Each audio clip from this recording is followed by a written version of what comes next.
사건의 배경은 이렇지요.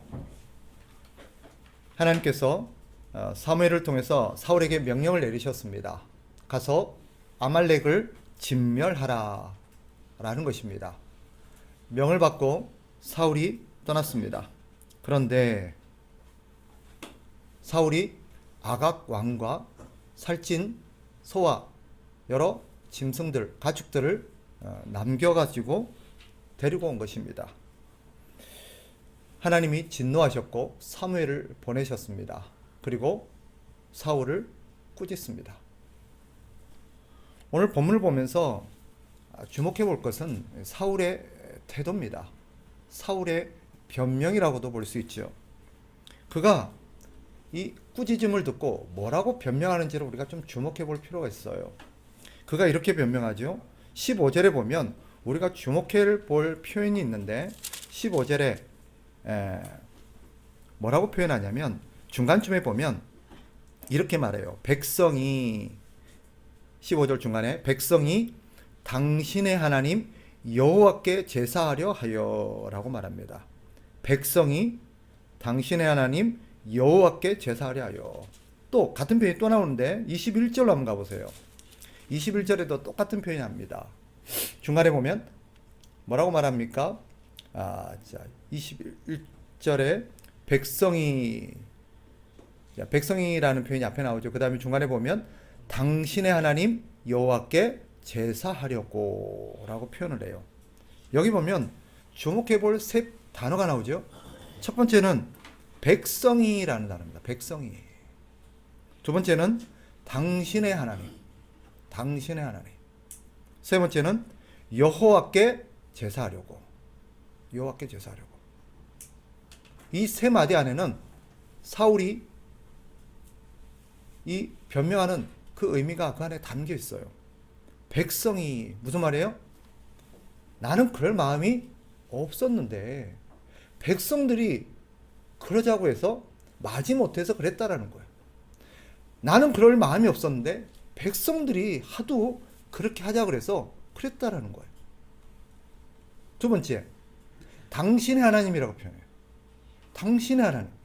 무슨 말이에요? 이 말에는요, 당신의 하나님, 바로 당신을 위해서 그랬다는 거예요. 당신을 위해서. 사무엘 당신을 위해서 그랬다는 거예요. 우리가 이것을 가져와서 이 전리품으로 하나님 앞에 드리면 하나님께서 당신을 칭찬할 것 아니냐. 내가 당신이 하나님 앞에 칭찬받게 하기 위해서 내가 이렇게 했다는 거예요. 세 번째는 뭐라 그래요? 하나님께, 여호와 하나님께 제사하려고. 즉 이런 가축들을 살려서 챙겨온 것이 다 하나님 앞에 드리고 싶어서, 이 좋은 것들 보니까 우리 하나님께 제사를 드리면, 우리 하나님께 드리면 얼마나 하나님이 좋아하실까 하는 그런 마음에서 가져왔다는 거예요. 그럴까요? 여기에 침묵하고 있지만 또 한 가지가 생략된 게 있습니다. 뭐죠? 그럼 아각은, 아말렉 왕 아각은 왜 살려 데리고 왔냐는 거예요. 이 부분이 생략되어 있죠. 두 가지 어떤 함의가 담겨 있어요. 아각을 생략한 데는 두 가지 함의가 담겨 있습니다. 첫째, 뭐예요? 사울의 입장에서는 할 말이 없는 거예요. 두 번째, 하나님 입장에서는 들을 필요가 없는 거예요. 사무엘이 사울을 꾸짖지요. 22절 가봅시다. 이 사울의 변명을 듣고 사무엘이 하는 말입니다. 22절 우리가 다 잘 아는 말씀이죠. 같이 한번 읽어봅니다. 시작. 사무엘이 이르되 여호와께서 번제와 다른 제사를 그의 목소리를 청종하는 것을 좋아하심같이 좋아하시겠나이까. 순종이 제사보다 낫고 듣는 것이 순양의 기름보다 나으니. 오해하지는 마세요. 하나님이 제사를 별로 안 좋아하신다? 그런 뜻이 아닙니다. 하나님이 제사를 기뻐하시죠. 제사를 명하시고 제사의 규례를 정하시고 백성들에게 제사를 드리도록 요구하신 분이, 명령하신 분이 하나님이세요. 하나님은 백성들의 제사를 기뻐하십니다. 레위기에 보면 하나님께서 그 제사를 통해서 올라오는 그 냄새를 하나님이 기뻐하신다고 되어 있어요. 기뻐하신다고. 또 순종이 제사보다 낫다, 이 말은 순종과 제사는 별개의 것이다, 그런 뜻이 아닙니다. 제사와 순종은 항상 같이 갑니다. 순종이 없는 제사는요, 순종이 없는, 평소 하나님의 말씀에 대한 순종이 없는 제사는 위선입니다. 또 제사가 없는 순종은 옳은 게 아니에요. 예배도 중요하고 순종도 중요합니다. 이 두 가지는 함께 하나님 앞에 드려지는 하나의 행위입니다. 하나님께서 사울의 제사를 문제 삼으신 것은 순종이 없는 위선적인 행위이기 때문입니다. 즉, 그 마음에 하나님을 경외하는 마음도 없고, 하나님을 존중하는 마음도 없고, 하나님을 사랑하는 마음도 없는, 그저 보여주기 위한, 그저 다른 의도에서 겉으로만 드러나는 위선적 신앙 행위이기 때문에 하나님이 문제 삼으시는 거예요. 사무엘은 이 사울의 행위를 마치 뭐라고 말하냐면 점치는 죄와 같고 또 우상에게 절하는 죄와 같다라고 말합니다. 점치는 죄와 우상에게 절하는 죄와 같다. 무슨 말이겠습니까? 즉 한마디로 말하면 지금 사울 당신은 하나님을 우상 취급하고 있습니다 라는 말이에요. 지금 당신은 하나님이 우상이라고 생각하십니까? 우상이 뭐예요? 사람들이 만들어 놓은 거예요. 사람들이 자기의 손으로 자기의 필요와 자기의 목적을 위해서 만들어 놓은 거예요. 지금 사울은 하나님을 그런 우상 취급하고 있는 거예요. 즉 뇌물, 즉 제물을 바치면, 제물을 드려서 제사를 해주면 자신의 앞날에 대해서 알려주고 자기가 원하는 어떤 소원을 들어주는 우상, 하나님 그런 분이라고 생각하는 거예요. 이는 좀 극단적으로 표현한다면 하나님을 우상 취급한다는 것은 뇌물을 통해서 하나님을 얼마든지 내가 원하는 대로 통제할 수 있다, 조종할 수 있다, 그런 마음이라는 거예요. 지금 사울이 하나님을 어떻게 생각하고 있는 거예요? 내가 하나님 앞에 제물을 드리고 제사만 드려주면 하나님께서 내 편이 되어주시고 내가 원하는 걸 들어주시고 내가 원하는 것을 하나님으로부터 얻어낼 수 있는 그런 존재다라는 인식이 이 사울의 마음 안에 깔려 있는 것입니다. 결과적으로 사울의 행동은 하나님을 위한 것이 아니지요. 자신을 위한 겁니다. 자기 욕심, 자기 만족, 자기 소원, 자기 계획, 그런 것들을 이루기 위해서 하나님을 찾는 거고 하나님 앞에 지금 제사를 드리는 거고 그러는 거예요. 진정 그가 하나님을 사랑하고 하나님을 존중했다면 하나님의 뜻대로 했겠죠. 하나님이 원하는 대로 했겠죠. 그러나 사울은 모든 것을 자기 뜻대로 합니다. 사울은 하나님을 위한 행동이라고 변명하죠. 어쩌면 진짜로 사울은 하나님 앞에 이런 살찐 짐승들, 정말 탐나고 좋은 이런 것들 바치면 하나님이 좋아하시겠거니라고 생각했을 수도 있습니다. 그렇다면 문제가 안 될까요? 아니에요. 그것은 뭘 보여줘요? 사울이 하나님에 대해서 얼마나 무지했는가를 보여줘요. 평소 그가 하나님이 뭘 원하시는지, 하나님께서 뭘 기뻐하시는지, 하나님의 뜻이 무엇인지 일체 별로 관심이 없었다는 뜻이에요. 그러니까 뭐예요? 이런 거 드리면 좋아하겠지, 내가 이렇게 해주면 좋아하겠지, 그렇게 생각하고 있는 거예요. 사울뿐일까요? 사실 아마 저와 여러분도 공감할 수밖에 없을 겁니다. 우리 시대에도요, 이런 분들이 적지 않습니다. 하나님에 대해서 너무 몰라요. 하나님이 뭘 기뻐하시는지, 하나님께서 뭘 원하시는지, 그런 것들을 잘 모른 채 자기 속에나 오른 대로 자기 생각대로 하나님을 섬겨요. 그래서 열심히 예배만 드리고 뭐 열정적으로 하나님 앞에 제물사를 드리고 제물을 드리면 하나님이 좋아하시고 하나님이 기뻐하시고 하나님이 자기에게 막 좋아서 복을 내려주실 거라고 생각하는 사람들이 의외로 많습니다. 사람들이 왜 예배에 몰두할까요? 왜 예배에 열을 올릴까요? 사람들 속에는요, 몇 가지 잘못된 오해가 자리하고 있어요. 그 중에 하나가 예배와 관련된 건데, 예배와 신앙을 동일시 여기는 것입니다. 무슨 말이냐? 즉, 예배의 횟수와 신앙의 수준이 비례한다고 생각하는 거예요. 무슨 말이에요? 예배를 많이 드리는 사람일수록 신앙이 좋다라는 생각이에요. 그런 거 같지, 그죠? 아무래도 신앙이 좋은 사람이 하나님 앞에 드려지는 예배 횟수가 많지 않겠는가 하는 것이 일반적인 우리의 통념입니다. 반드시 그런 것은 아닙니다. 사람들은 예배를 드리는 횟수나 예배를 어떻게 열정적으로 얼마나 열광하면서 드리느냐가 하나님을 향한 자신의 신앙과 자신의 사랑을 보여주는 표지라고 생각하는 사람들이 적지 않아요.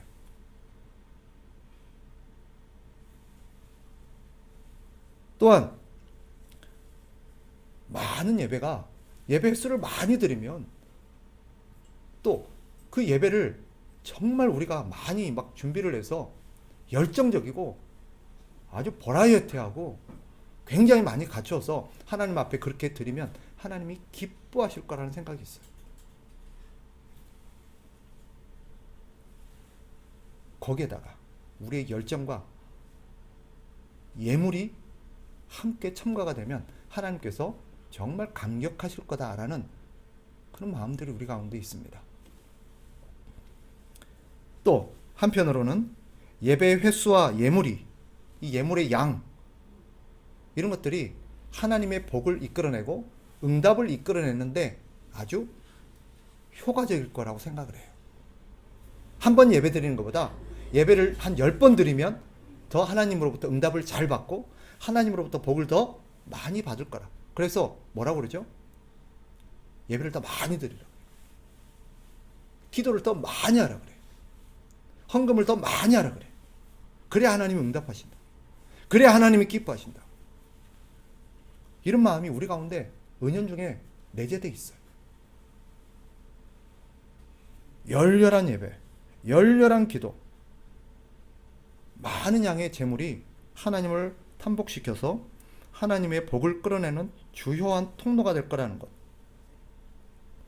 이런 사람들이 하나님으로부터 응답을 받지 못한다든지 하나님으로부터 자기가 기대했던 것을 받지 못한다면 어떤 결론에 이르게 될까요? 아, 내 정성이 부족했구나. 내가 더 열심히 해야 되는 거구나. 내가 더 열렬하게 하고 내가 더 많은 것을 드리고 내가 하나님 앞에 더 막 치열하게 해야 되겠구나. 이렇게 생각해요. 그러니 자신은 응답이 안 될수록 더 열렬하십니다. 이런 광경을 잘 보여주는 성경의 한 대목이 있습니다. 엘리야와 바알 선지자 450명이 갈멜산에서 누가 진짜 신지 하나님인지 바알인지 한번 겨뤄보자라는 시합을 하게 됩니다. 그때 엘리야가 바알 선지자들에게 니네가 많으니 니네가 먼저 해라. 이때 바알 선지자 450명이 자기의 신 바알에게 아침부터 시작해서 열렬한 제사를 드립니다. 근데 대낮이 됐는데 12시가 됐는데도 응답이 없어요. 그러니까 엘리야가 뭐라고 조롱을 하냐면 니네 신 어디 갔나 보다. 어쩌면 자는지도 모르겠다. 아니면 잘 안 들리는갑다. 그래갖고 되겠나. 그때부터 이 바알 선지자들이 어떻게 해요? 성경을 잘 보세요. 그때부터 열렬하게 합니다. 기리기리 뛰어요. 고래고래 감을 지릅니다. 근데 그것도 안 되니까 뭐예요? 칼로 자기 몸을 자르면서 피를 내기 시작합니다. 처절하죠. 그런데 오늘날 신앙인들이 하나님을 그런 우상으로 이해하는 사람들이 있어요.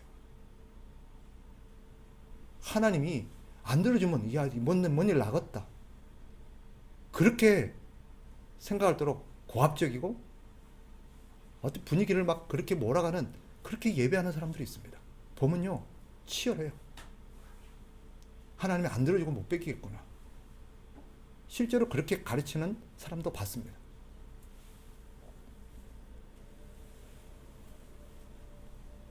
그렇습니까? 오해는 하지 마십시오.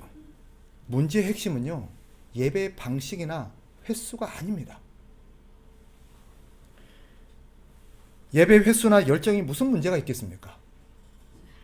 예배를 많이 드리면 좋지요. 열정적으로 드리면 좋은 겁니다. 나쁜 게 아니에요. 저는 예배 횟수가 나쁘다거나 예배를 열정적으로 드리는 것이 잘못됐다고 말하는 게 아닙니다. 문제는 그게 본질이 아니라는 거예요.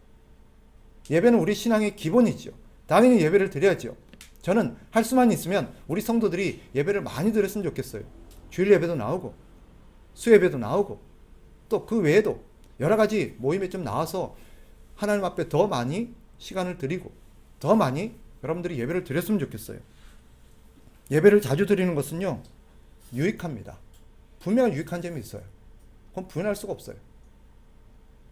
문제는 하나님의 뜻이 어디 있는지 모르고 하나님이 뭘 원하는지 모르고 하나님이 뭘 기뻐하신지는 모르는 채 예배에만 열을 올리는 것을 말하는 것입니다. 순종이 제사보다 낫다 라고 하신 주님의 의도가 뭘까요? 신앙의 핵심이 어디 있는지를 우리에게 보여주는 거예요. 신앙의 핵심은요, 내가 원하는 대로 내 방식대로 내가 생각하는 대로 열렬하게 하는 데 있는 게 아닙니다. 신앙의 핵심, 신앙의 본질은 하나님의 뜻이 무엇이고 하나님이 뭘 원하시는지에 있습니다. 하나님을 섬김에 있어서 하나님의 뜻대로가 아니라 우리 뜻대로 섬기려고 하는 것은 이렇게 하면 하나님이 기뻐하시겠지? 이렇게 하면 하나님이 좋아하시겠지? 라고 생각하면서 하나님을 섬기려고 하는 것은 하나님을 우상 취급하는 것과 똑같습니다. 그런 마음으로 드려지는 예배, 그것은 우상을 찾아가서 점을 보는 것과 똑같다는 뜻입니다.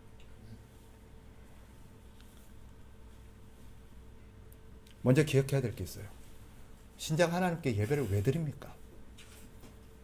여러분은 하나님 앞에 예배를 왜 드리세요? 신자가 하나님께 예배를 드리는 이유는 하나님을 기쁘시게 하기 위함입니다. 하나님을 기쁘시게 드리려는 이유는 우리가 하나님으로부터 뭔가를 원해서 하나님으로부터 뭔가를 받아내기 위함이 아닙니다. 하나님을 기쁘시게 해드리는 것이 우리의 본분이라고 믿기 때문이에요. 또 하나님이 기뻐하시는 모습이 우리에게 기쁨이 되기 때문입니다.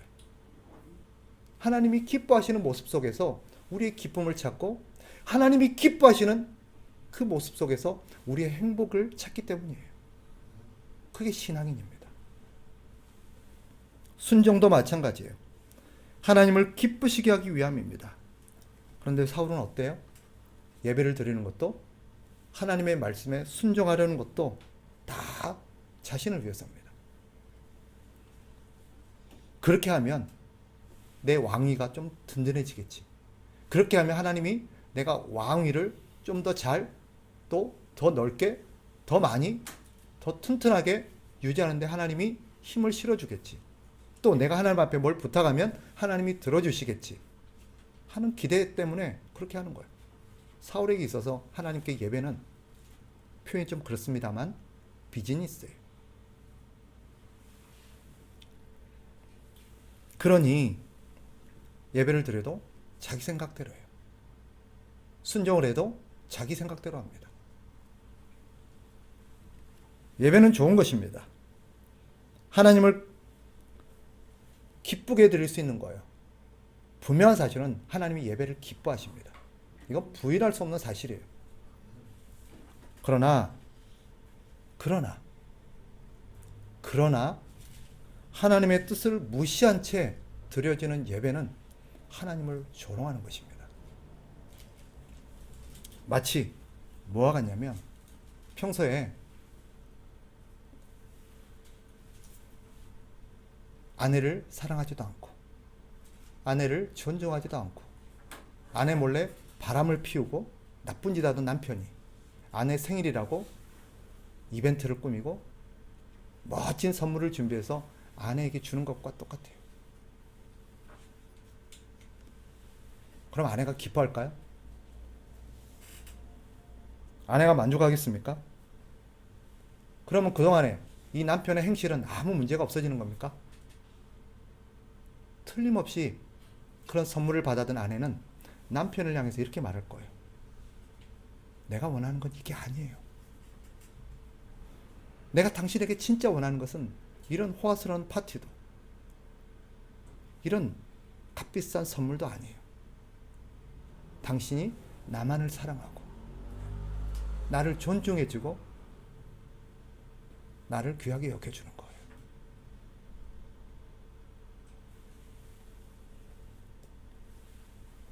우리 하나님도 마찬가지입니다. 하나님이 진정 원하시는 것은 버라이어티한 행사가 아닙니다. 멋진 예물도 아닙니다. 우리가 하나님을 진정 사랑하고 하나님을 존중하고 하나님의 뜻에 우리가 순종하는 거예요. 그것이 하나님이 기뻐하시는 겁니다.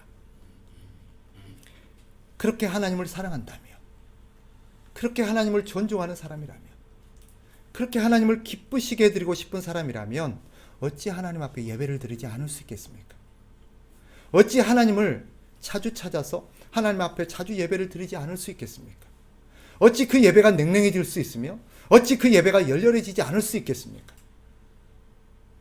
그래서 예배가 열렬해지는 것과 그래서 하나님 앞에 자주 나서는 것과 뭔가 하나님을 향해서 기대감을 가지고 바라는 게 있어서 하나님 앞에 잘 보이고자 하나님을 찾는 것은 달라요. 겉모습은 비슷할 수 있죠. 그러나 알아요. 그러나 알아요. 매스컴을 통해서도 그렇고 최근에 어떤 방송을 봤는데 한 재력이 있는 노인이었던 것 같아요. 방송에 나와서 상담을 해요. 이 노인이 이제 살 날이 얼마 남지 않은 것 같아요. 재산이 있어요. 그러니까 갑자기 자식들이 집을 방문하는 횟수가 잦아진 거예요. 아들도 며느리도 문턱이 닳도록 들락거리는 거예요. 갑자기 안 하던 선물을 가져오기 시작하고 생일을 막 거하게 챙기기 시작하고 서로 막 어디 불편한 게 없냐 그러고 반찬도 해오고 부모가 그것을 보면서 마음이 어떨까요? 아유 우리 자식들 이제 철 들어가지고 효도하는구나. 아유 내가 참 기쁘다 이럴까요? 아니면 씁쓸할까요? 평소에 그렇게 했다면 얼마나 흐뭇하고 얼마나 이 자식들을 보면서 보람을 느끼고 얼마나 감사했겠어요. 그죠? 그런데 갑자기 어느 날 느닷없이 부모를 찾아서 분주하게 드나드는 그들의 모습은 부모의 기쁨이 아니라 씁쓸함이 되는 거예요. 왜? 왜죠? 그 의도를 아니까. 그 의도가 눈에 보이니까.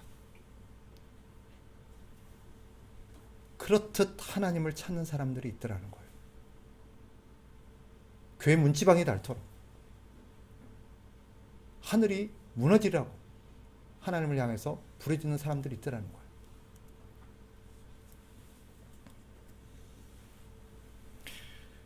말씀을 정리하겠습니다. 스스로에게 한번 물어봅시다. 나는 정말 하나님을 사랑하는가? 나는 정말 하나님의 뜻을 존중하며 살고 있는가? 나의 예배는 하나님을 사랑하고 그분을 기쁘게 드리고자 나타나는 반응인가? 아니면 나의 유익을 위해서 뭔가 하나님 앞에 바라는 게 있어서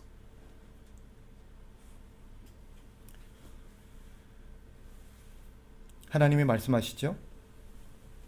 22절 다시 한번 봅시다. 같이 한번 다시 한번 읽었으면 좋겠어요. 22절 좀 천천히 시작. 사무엘이 이르되 여호와께서 번제와 다른 제사를 그의 목소리를 청종하는 것을 좋아하심 같이 좋아하시겠나이까. 순종이 제사보다 낫고 듣는 것이 순양의 기름보다 나으니. 이 문장을 여러분의 가슴에 좀 새겼으면 좋겠어요. 우리의 가슴에 좀 새겼으면 좋겠어요. 예배도 잘 드려야 합니다. 하지만 더 중요한 것은요, 평소 하나님의 뜻이 무엇인지를 귀를 기울여야 돼요. 평소에 하나님의 말씀에 귀를 닫고 듣지 않다가 뭔가 아쉬운 게 있어서, 뭔가 다급해지니까, 뭔가 하나님 앞에 바라는 게 있어서 그제서야 하나님을 향해서 지극정성으로 하나님을 찾는 사람. 물론 그렇게라도 하나님 앞에 나오는 것은 안 나오는 것보다 낫겠지요. 그러나 중요한 것은 우리가 하나님 앞에 열렬한 예배를 드리는 것도 좋고 많은 예배를 드리는 것도 좋지만, 하나님 앞에 우리가 하나님의 뜻을 생각하고 하나님의 뜻을 묻고 항상 하나님의 관심이 어디 있는지를 살피는 것입니다.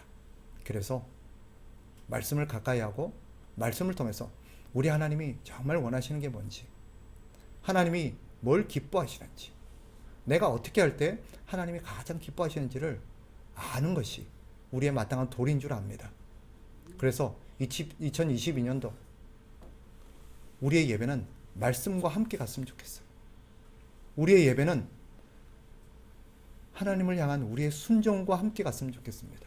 그래서 이 예배는, 오늘 주일날 하나님 앞에 드려지는 예배는 한 주간 하나님의 뜻에 순종했던 우리의 삶의 결실이 되었으면 좋겠고 열매가 되었으면 좋겠어요.